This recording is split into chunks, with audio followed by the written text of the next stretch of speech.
Salut, j'ai pas de micro, le cadre est pas idéal, ma tête n'est pas idéale non plus, mais c'est cool.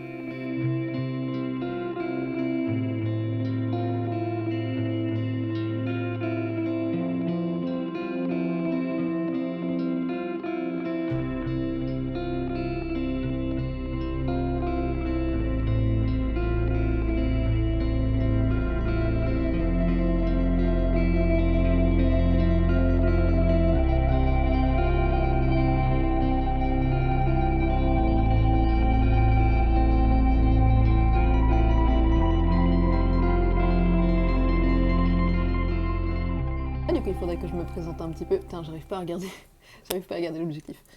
Je m'appelle Émilie, je fais du dessin et de l'illustration, et j'ai un projet de bande dessinée sur lequel je suis en train d'essayer de travailler actuellement. Je travaille toute seule, je n'ai pas de scénariste, et c'est pour ça que ça prend un petit peu de temps. Pour l'instant, je suis en train de séquencer mon scénario, c'est-à-dire que j'ai un tableau avec tout un tas de petits post-it. C'est l'organisation de mon histoire. C'est hyper pratique. Tout ça, c'est juste dans l'objectif de pouvoir estimer un nombre de pages pour que quand je montrerai mon projet à l'éditrice, je puisse lui dire je voudrais faire tant de pages. Parce que la dernière fois, j'avais été un peu au pifomètre et je lui avais dit j'aimerais bien faire un gros livre. C'est bien, mais c'est pas très précis. Donc là, je suis en train de tout séquencer, voir si ça s'enchaîne bien et si ça fait une bonne histoire. Je suis en train d'estimer par séquence environ combien de pages il me faudrait pour pouvoir toutes les enchaîner. Si j'y arrive pas, si j'ai une scène et je vois pas trop en combien de pages je pourrais le faire, j'ai un petit carnet où je fais des sortes de mini découpages en fait, où il y a que moi qui peux comprendre ce qui se passe. Et comme ça me permet de savoir à peu près en combien de pages je peux le faire. Même si ça change un petit peu, c'est pas très grave. Je pose toutes les idées que j'ai, j'essaie de les trier, de les remélanger, et s'il y a des choses à modifier, et ce sera un petit peu plus facile. Tout simple, hein. Où je note tout ce qui peut me plaire, je fais des petits dessins, je note du texte que j'ai marqué, où j'ai fait des premiers découpages pour imaginer un peu à quoi ça pourrait ressembler. Donc l'objectif c'est pas que qui que ce soit le voit, mais c'est que moi je puisse travailler dedans en fait. Et à côté de ça, sur mon ordinateur, du coup je fais des essais, des illustrations, des trucs qui n'apparaîtront probablement jamais dans le final. Mais ça me permet de voir exactement à quoi ça pourrait ressembler. Au moins ça prouve que j'ai bien travaillé quand même, que j'ai pas chômé. Donc ce que vous voyez actuellement, c'est quelques découpages que j'ai fait pour pouvoir intégrer des planches dans mon dossier. C'est-à-dire que j'ai fait deux, trois petits croquis dans mon carnet, vraiment des trucs grosso modo pour voir à peu près comment ça pourrait fonctionner. Et maintenant je les retranscris sur mon PC, donc j'utilise Clip Studio Paint. Et je vais les mettre au propre et ça va me faire des pages essais, des pages propres qui seront présentables.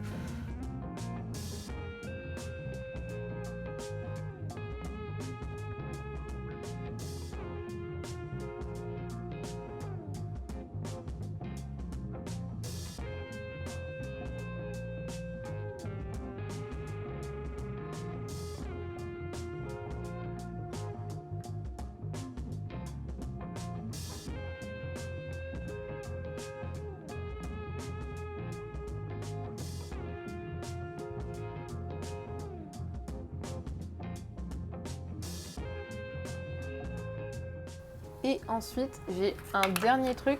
J'ai un très très grand carnet, voilà, un truc de chez Leclerc, hein, pas très impressionnant, où je note toutes mes séquences et le nombre de pages que j'estime pour pouvoir les faire. Avec des petits post-it et tout pour savoir de quoi j'ai besoin, notamment en référence photo. Si j'ai besoin de modifier un truc, je découpe une page vierge et je colle par-dessus, ou bien je mets un grand post-it où je renote des trucs. Y a pas de... C'est quelque chose qui est de toute façon visé à changer. Moi, ça me gêne pas de recommencer les choses, mais au moins j'ai tout posé et je peux tout organiser comme j'en ai envie. Là, par exemple, j'ai tout découpé en mois de l'année parce que mon histoire se déroule sur un an scolaire. Donc j'ai déroulé tous les événements, par exemple tous les événements qu'il y a en mars, tous les événements en mai et ce genre de choses. Je peux aussi changer sans problème, et j'ai aussi noté les dialogues que j'imagine et que j'aimerais bien poser. Et j'ai mis un petit code couleur parce que j'ai pas beaucoup de personnages, donc comme ça c'est plus facile pour moi de m'y retrouver. Du coup, je vais essayer de vous montrer un petit peu ce que je fais pour ma BD, mais aussi pour mon travail personnel, ou les projets que j'ai essayés et qui n'ont pour l'instant pas abouti. Mon projet pour l'instant c'est La Petite Sophie, mais je vous avoue qu'on va changer le titre parce que c'est pas terrible, enfin ça correspond plus vraiment à ce que j'essayais de faire au début, tout simplement parce que j'ai complètement changé mon style graphique, ça correspondait pas à l'histoire, c'était trop jeunesse. Et moi j'avoue que la jeunesse c'est pas trop mon délire et ça correspondait pas à l'histoire, donc bah c'est pas grave, on a recommencé. Entre temps j'ai écrit un livre qui s'appelle Mercure et j'ai illustré à côté. Et j'en ai fait un projet qui pour l'instant n'est pas suffisamment clair pour que qui que ce soit arrive à comprendre ce qui se passe là-dedans, et je veux bien le croire. J'ai essayé de recommencer Mercure, on a fait non, je suis toute seule. J'ai écrit Solstice, je utilise le même personnage principal mais j'ai complètement changé d'histoire. J'ai fait 2-3 illustrations et là aussi ça a pas complètement pris. Je sens que mon éditrice a apprécié l'idée, mais dans le fond, l'histoire est pas suffisante en fait, donc faudrait que je travaille encore un petit peu. Et comme j'en avais un peu marre de recommencer tout le temps, je suis passée à autre chose. Je suis revenue sur La Petite Sophie et j'ai redessiné avec mon style graphique que j'ai actuellement. Et ça change complètement l'ambiance, c'est pour ça que je voudrais qu'on change le titre. Pour l'instant j'ai fait 2-3 essais qui sont un peu concluants mais pas trop non plus. Cette phrase ne veut rien dire. J'ai fait vraiment des cases, des morceaux pour voir. J'ai essayé de refaire une planche que j'avais fait il y a bien longtemps. Ça marche hein, un petit peu, mais au niveau des couleurs, il y a un truc qui me dérange. Il va falloir retravailler ça.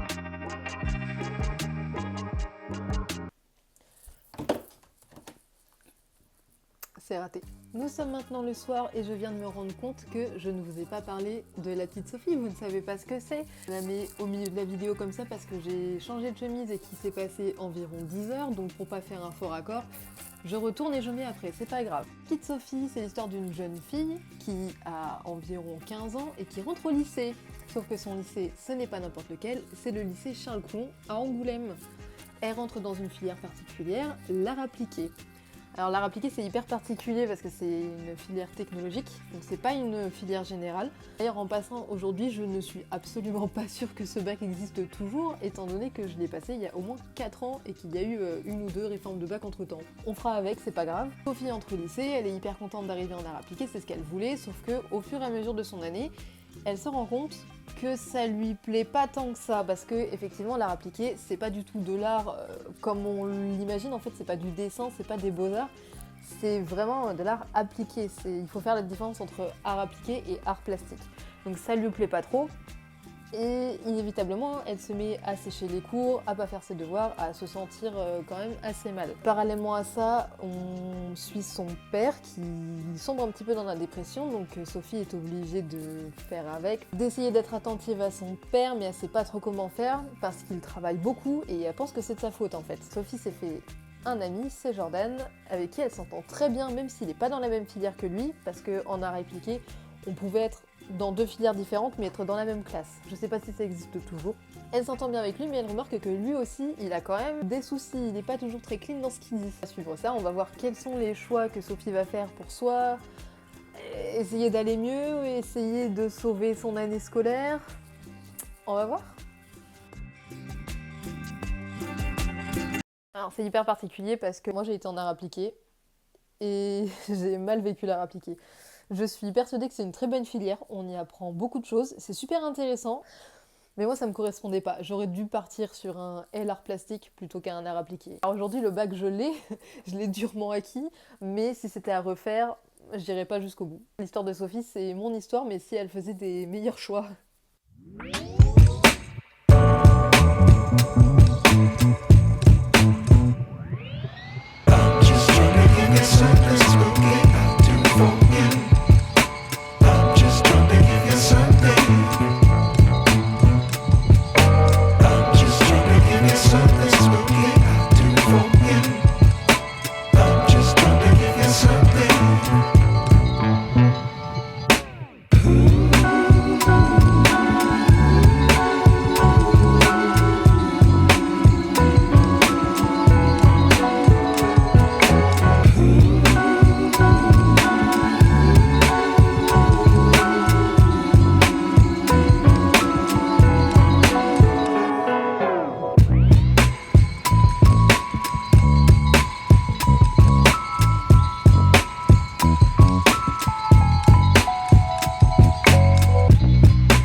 je suis en train d'hésiter, je trouve pas de solution.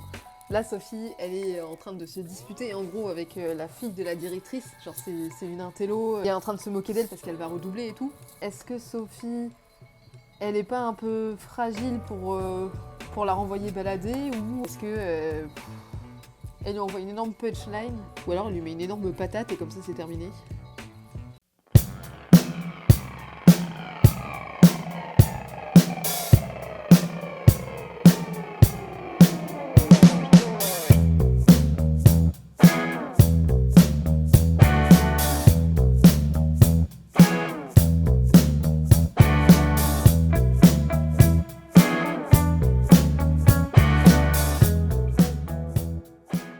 Quand j'avais commencé à travailler la petite Sophie, j'avais créé un compte Insta exprès pour ça. Puis je l'ai retiré parce que j'avais arrêté de publier en fait. Peut-être que je peux le remettre. Je sais pas, j'hésite. Est-ce que je publie tout sur mon Insta personnel ou je mets tout à part?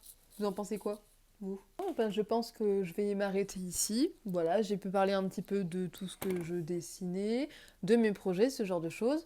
Vous pouvez tout retrouver sur mon Instagram, un petit peu aussi sur mon TikTok, mais ça décolle pas, hein, ça reste au plancher. Merci d'avoir regardé, j'espère que ça vous a plu. Et peut-être à bientôt.